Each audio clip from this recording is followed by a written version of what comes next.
Isaac Asimov diseñó las 3 leyes de la robótica de ficción que todo robot debería llevar grabadas a fuego. Estas 3 leyes son las siguientes. Primera, un robot no hará daño a un ser humano, o por inacción permitirá que éste lo sufra. Segunda, un robot debe obedecer las órdenes dadas por los seres humanos, excepto si éstas entran en conflicto con la primera ley.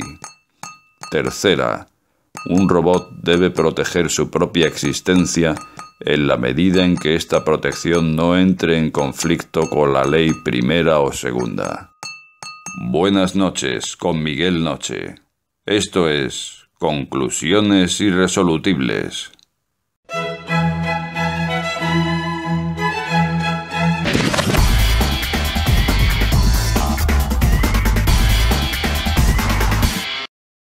Esta noche tocaremos el tema de la inteligencia artificial. Quizá no sea tan fácil de definir, quizá no sea tan homogéneo, la inteligencia artificial. Y sin embargo llevamos décadas detrás de ella, de conseguirla, o depende del objetivo que busquemos. Sobre nuestra mesa ya tenemos máquinas, ya tenemos ordenadores, que tienen importantes velocidades, importante capacidad. Digamos que un ordenador con un procesador de 2,5 gigas, pues lo puede tener cualquiera en su escritorio, ¿no? Y nos hemos acostumbrado a llamar a las cosas por sus múltiplos, por los submúltiplos, pero 2,5 gigas. Recordemos que eran 2,5 gigas, pues esto quiere decir que en un segundo este procesador puede efectuar 2.500 millones de operaciones. En un segundo. Y nos parece una gran máquina y nos parece una CPU de lo más potente. Pero luego, ¿qué ocurre cuando lo comparamos con la mente humana, con la inteligencia humana? Pues ocurre que se nos queda no muy corta, sino que se nos queda años luz. La inteligencia artificial. Recuerdo aquellas máquinas que jugaban al ajedrez, cómo fueron perfeccionándose, ¿verdad? Hasta que hace años pues el objetivo era ganar al campeón de los humanos de ajedrez. Y así fue como Kasparov ya se enfrentó a una máquina que consiguió ganarle. ¿Y esto qué supuso? ¿Supuso alguna barrera para la inteligencia artificial? Pues supuso que si a esa máquina le preguntas ¿qué corre más, un Ferrari o una bicicleta? Pues la máquina se queda con cara de tonto, digamos. Y esto es porque, sí, podemos hacer un ordenador o un cacharro, llamémosle como queramos, que se especialice en jugar al ajedrez, pero que, valora muchísimos millones de jugadas por segundo, lo que tú quieras, pero se especializa en ese ajedrez. Entonces aquí es cuando entramos a valorar qué es la inteligencia humana, cómo funciona, cómo debe funcionar, porque tampoco sabemos a ciencia cierta cómo funciona. Sí, tenemos muchas directrices, pero la mente humana... Sabemos que pensamos como en bloques, se podría decir, ¿verdad? Y podemos pasar con mucha velocidad de un bloque al otro. Ahora mismo juego ajedrez, me preguntas qué corre más, un Ferrari o una bicicleta, te respondo y sigo jugando ajedrez. Y sin embargo una máquina, el poder hacer esos cambios, el poder pensar en global manejando esos bloques de información, digamos que es lo que todavía se puede quedar muy lejos de la realidad. Sí, a lo mejor lo hace con 2 materias, pero ¿y con las 1.000, 5.000 o 20.000 materias que puede barajar una mente humana? Llamémosle materia a un tema concreto. Pues se nos queda pequeña la máquina. Por lo tanto, el objetivo quizás sea alcanzar la mente humana, llegar a ese nivel.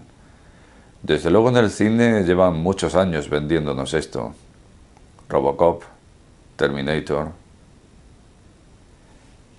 Entidades cibernéticas dotadas de una CPU y de un cuerpo biomecánico. En algunos casos sí. ¿Llegaremos a eso? Desde luego cuando empezamos con el cine parece que ya no paramos hasta conseguir esos objetivos.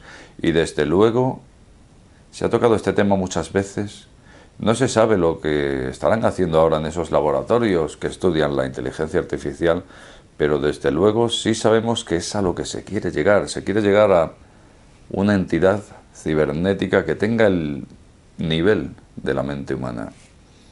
¿Cuánto tardaremos en conseguirlo? No lo sé.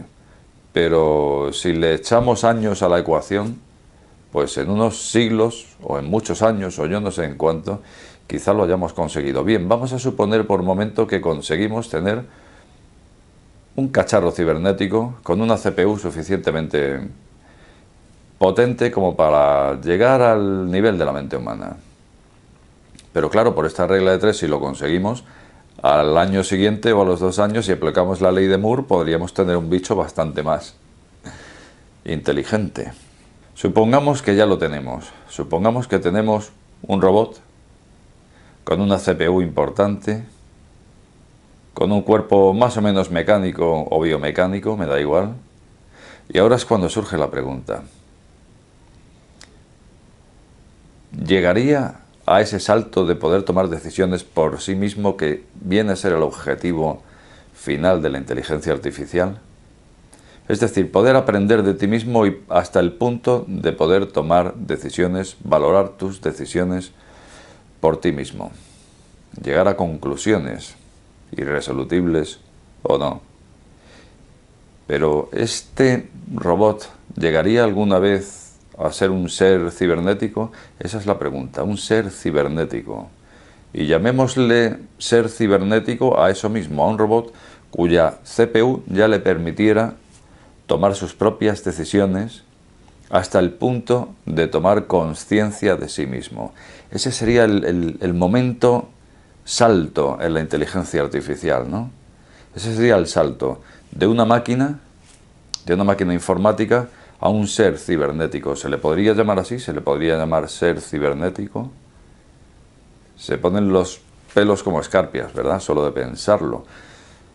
Y además es que es una pregunta no de fácil respuesta. Es que incluso vamos a adelantarnos un par de siglos en el tiempo. Vamos a sentarnos frente a ese organismo cibernético y vamos a hacerle la pregunta. Supongamos que tenemos ahí enfrente a ese robot y vamos a hacerle la pregunta. ¿Eres un ser? ¿Tienes conciencia? ¿Qué nos podría responder? Porque lo gracioso es que ni él mismo podría responderlo. Sí, respondería que sí, probablemente. ¿Y tú te quedarías a gusto si este ser o lo que sea te dice que sí tiene conciencia? Entonces es cuando podríamos plantearle, bueno, pero si tienes conciencia, ¿por qué? Porque sientes algo, porque probablemente su intelecto llegue a ser más alto que el nuestro y llegue a convencernos, pero siempre está el hándicap. Se trata de un intelecto informático hecho por el hombre. Entonces, ¿qué ocurre? Que me está dando unas respuestas, una máquina, a la cual acompaña una serie de gesticulaciones y acompaña con una kinesiología de afirmación. Habremos conseguido unos gestos, que nos haga unos gestos, unos movimientos realmente convincentes, pero yo creo que siempre nosotros le estaremos mirando a los ojos y haciéndonos la misma pregunta. ¿Eres una máquina o eres un ser? Y tras esto ocurren muchas ramificaciones a la hora de preguntar, ¿verdad? Y a la hora de suponer. Yo creo que podríamos estar horas y horas con este programa, porque seguro que se te están ocurriendo miles de preguntas que formularle a este ser cibernético, ¿verdad? Y que sin embargo parece que algún día tendremos ahí, parece que de eso no nos vamos a librar nunca. Pero la pregunta del millón sería esa: ¿tienes conciencia? Y supongamos que realmente la tuviera, que yo creo que es una de esas cosas que nunca podremos estar seguros, por más que nos lo afirme ese organismo, ese ser, pero supongamos que la tuviera. Resulta que si lo desenchufas, lo estamos apagando. Sí, pero tiene una batería interna. Vale, le quitamos la batería interna. Si lo desconectamos, no dejaría de ser una máquina. Pero entonces, claro, siempre podemos vernos a nosotros como una máquina biológica igualmente. Y al final surge la pregunta, ¿acaso nosotros no somos máquinas biológicas? Desde luego, si se nos analiza como tal, la respuesta es sí. Tenemos un cerebro que funciona con bioquímica, que envía impulsos eléctricos a través del sistema nervioso e interactúa con el cuerpo, un cuerpo biomecánico. Y si vamos a nivel microscópico, igual, siempre nos encontramos con que hay pequeñas máquinas por ahí adentro, nanomáquinas, nanorobots. Por lo tanto, ¿qué diferencia habría entre un ser humano y un ser cibernético? Sí, seríamos distintos, pero ¿se podría llamar ser cibernético y su consciencia sería tan válida como la nuestra? Me gustaría poder llegar a alguna conclusión esta noche, pero me temo que es una de esas veces que lo voy a dejar ahí, para que tú llegues a tu propia conclusión irresoluble. Nada más. Buenas noches con Miguel Noche.